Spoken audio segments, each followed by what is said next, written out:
A redemption center would be a special permit, planning board. If it were less than 5,000 square feet, if it's larger, it needs site plan review. They could do a funeral home or veterinary care by right.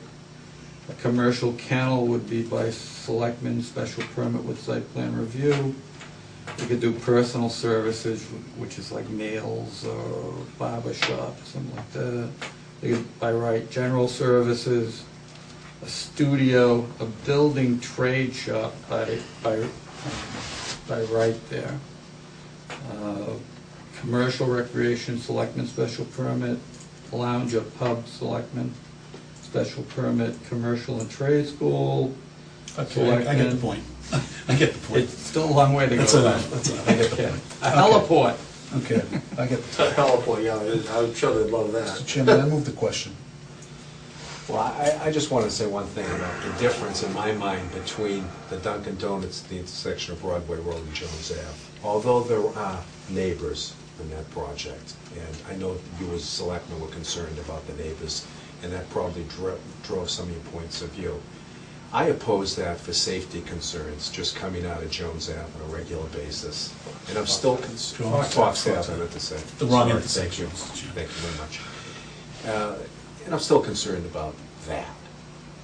But this particular project, cars currently cut through that neighborhood to avoid the light. And I don't see under any set of circumstances, regardless of how much money you spend, where that situation changes.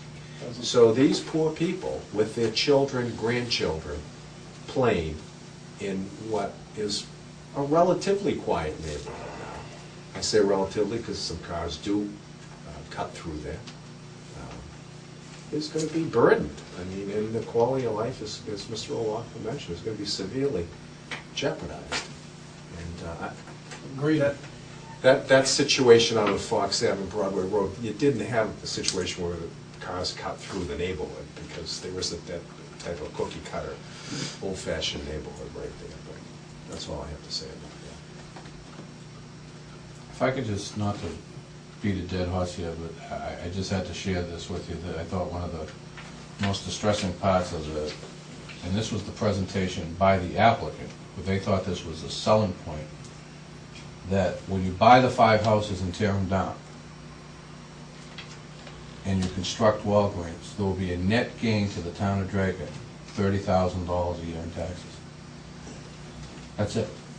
So we're going to disrupt